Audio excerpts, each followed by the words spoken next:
우리는 계속해서 복음이라고 하는 크고 깊은 의미의 세 가지 중요한 주제 중에 두 번째, 구원에 대하여서 들어가고 있습니다.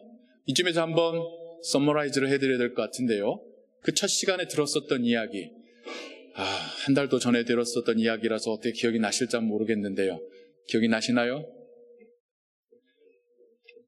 법정적인 의미로 기억나시나요? 이 단어만 들으셔도 하나님 앞에서 재판정에 섰을 때에 수많은 죄를 지은 그 죄를 아무리 벅벅 긁어도 어떤 비누로 세제로도 지울 수 없는 우리에 대하여서 하나님께서 예수 그리스도의 그 보혈과 그분의 생명을 보시며 우리로 죄 없다, 죄 없는 정도가 아니라 의롭다 선언하시는 것이 우리가 받은 구원의 의미라는 것.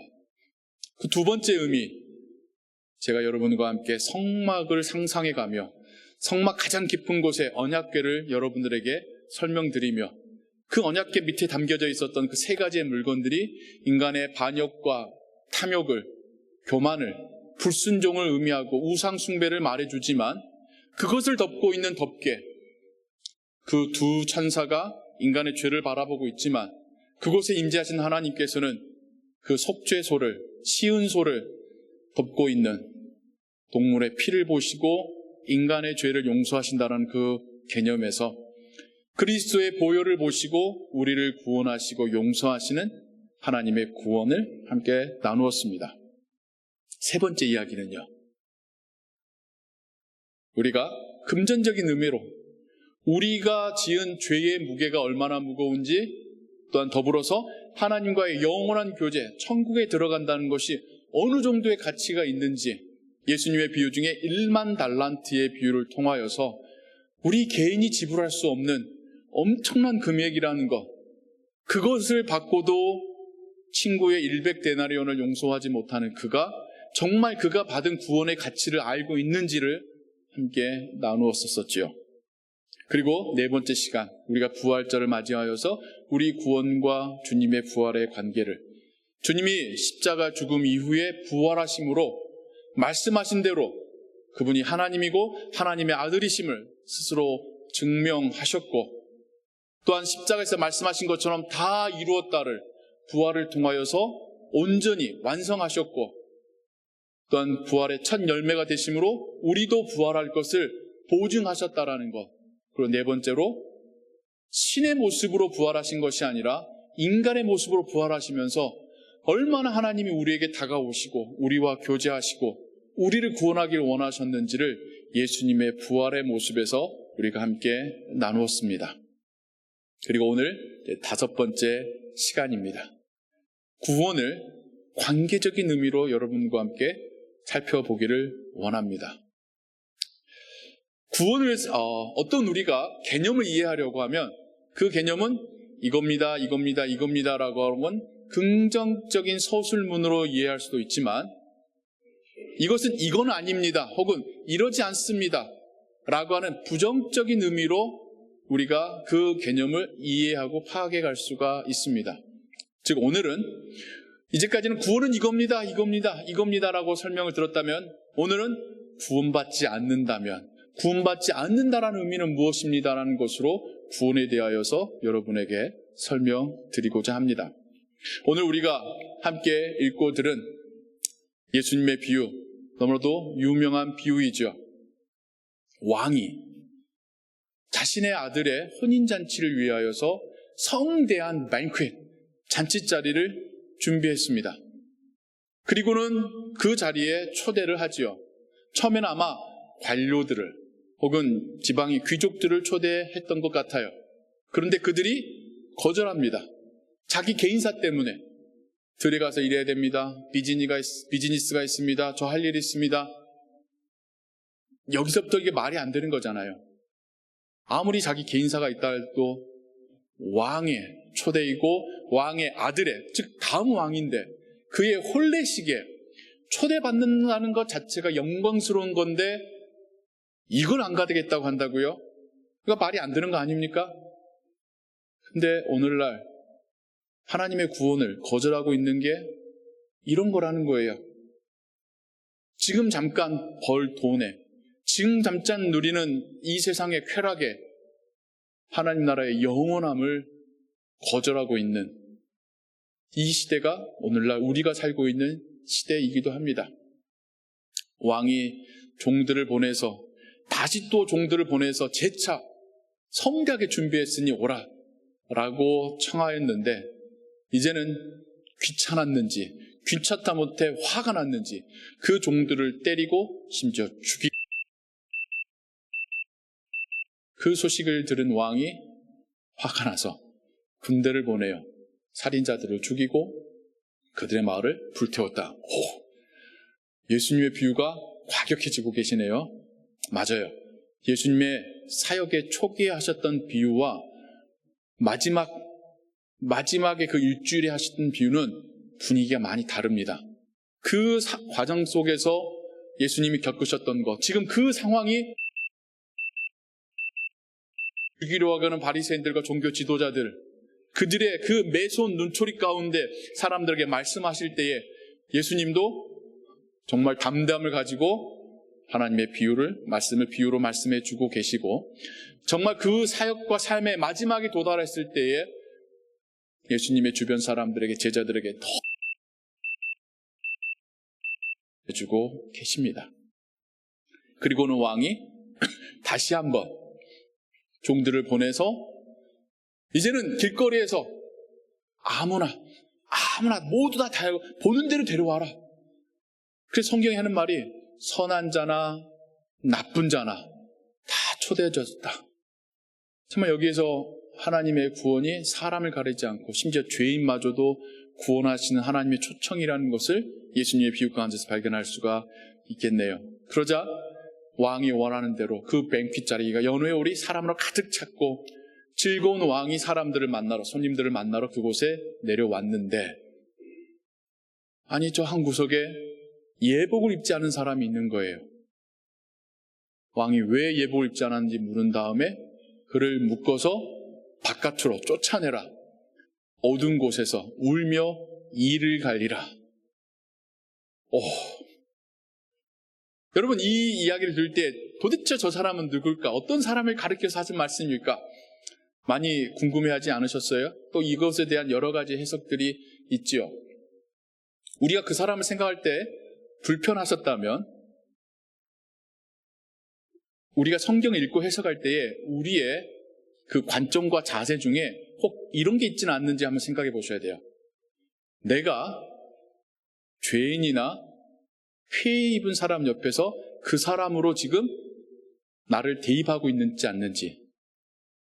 그래서 그냥 죄인인데도 용서받았다고 하면 나도 용서받을 수 있겠구나라고 생각했던 우리가 죄인이라고 벌받을 때는 나도 벌하시려나? 라고 하는 그 무의식에서의 저항감이 생겨나게 됩니다. 그래서 어떤 그리스도인들은 죄인 용서하셨다는 것은 좋아하는데 죄인 벌하셨다는 말은 다들 불편해하면서 하나님 다 용서하신다 하지 않았어요? 라고 반문하곤 합니다. 여러분, 어떤 글을 읽으시거나 심지어 성경을 읽으실 때에 여러분 참 마음이 불편하시다고 하면 여러분이 지금 어디에 서서 이 이야기를 듣고 있는지를 한번 생각해 보셔야 돼요. 아마 여러분이 그 사람 옆에서 그 사람처럼 혼나고 있는 상상을 하고 있기 때문이지 않을까요?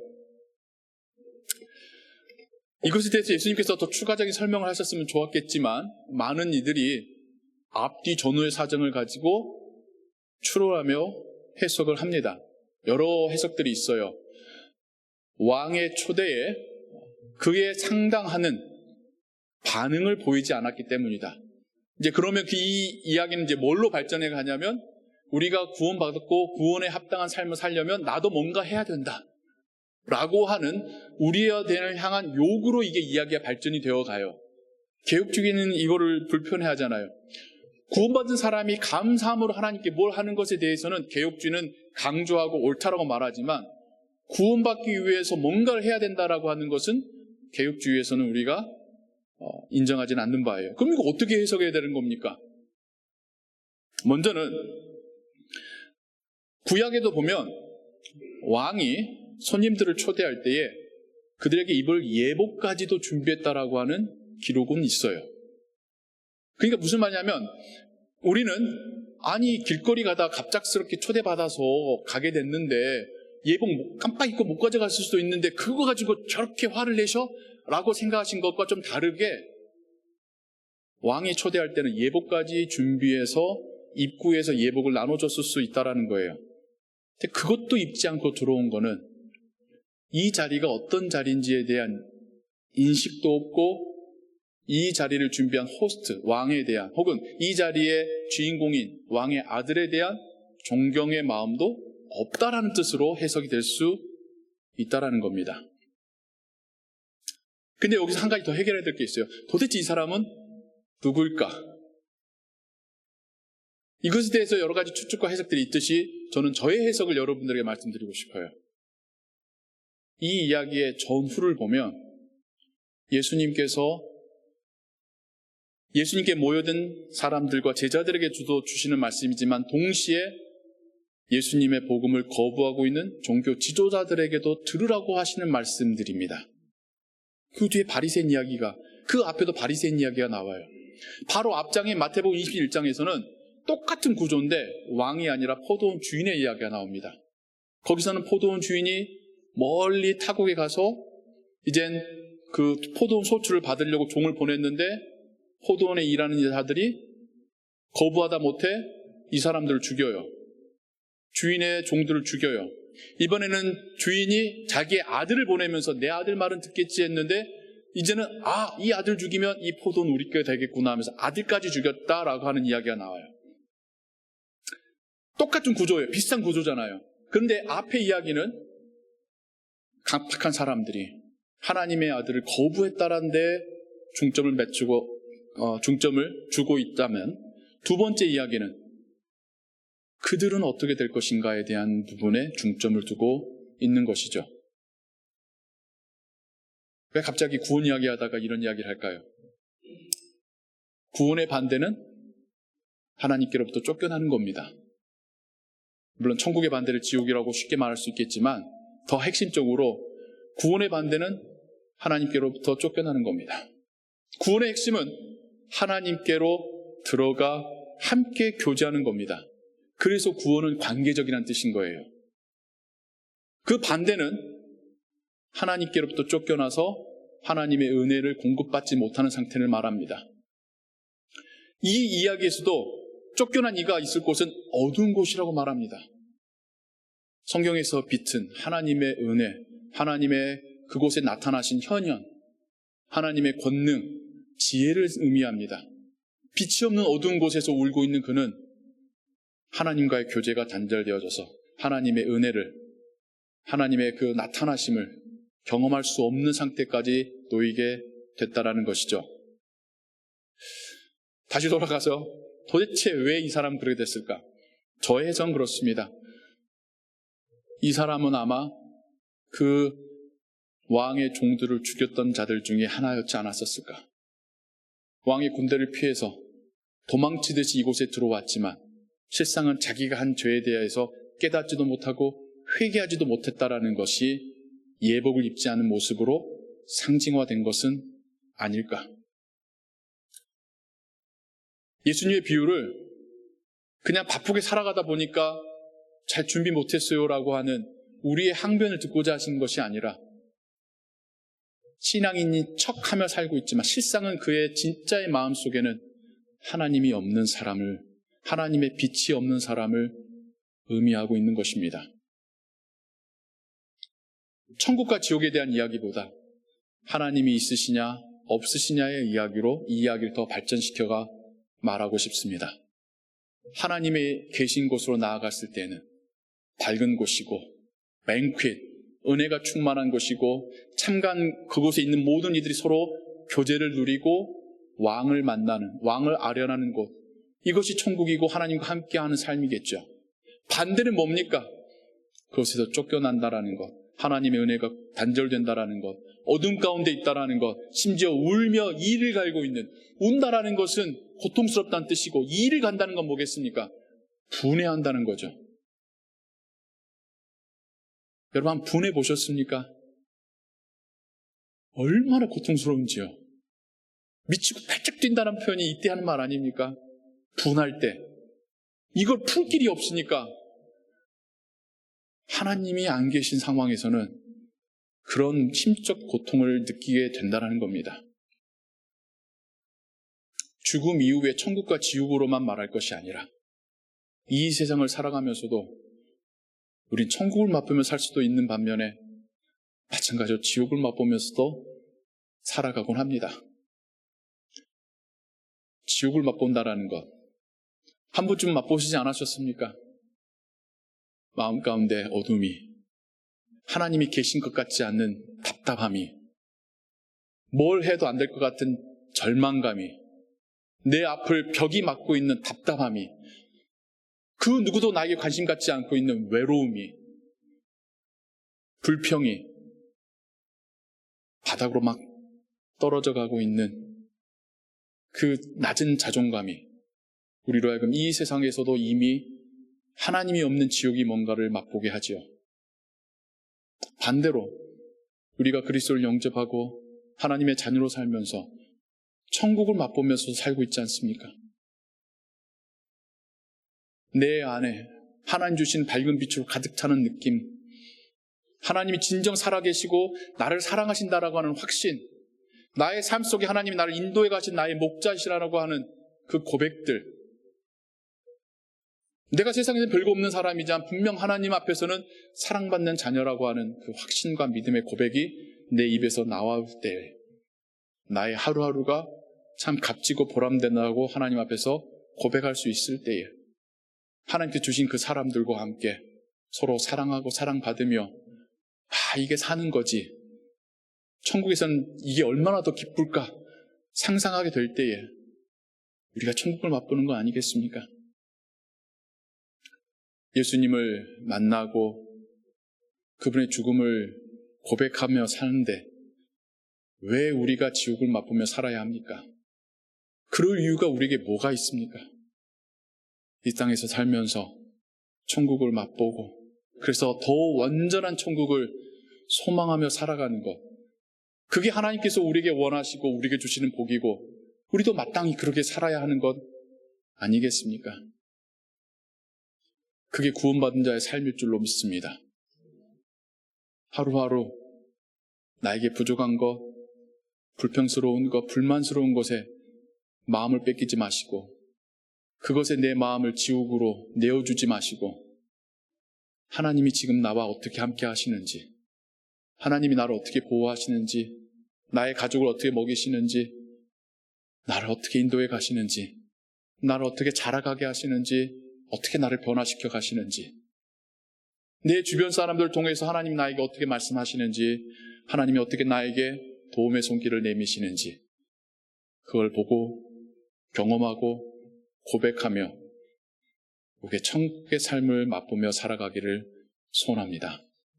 구원받은 자로서 하루하루 그렇게 감사하게 살다가 진짜 하나님 배움는 그 진짜의 천국에 들어갈 때 얼마나 행복하겠습니까?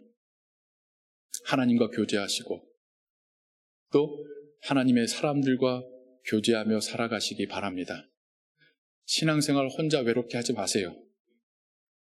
하나님께서 주신 사람들과 서로 사랑하고 사랑받고 도움 주고 때로는 도움받고 감사해하고 또 때로는 위에서 격려해주고 같이 울어주고 기도해주고 그렇게 함께 살아갈 때에 심지어 고난의 순간마저도 그곳에서도 우리는 하나님의 나라를 맛보게 될 줄로 믿습니다.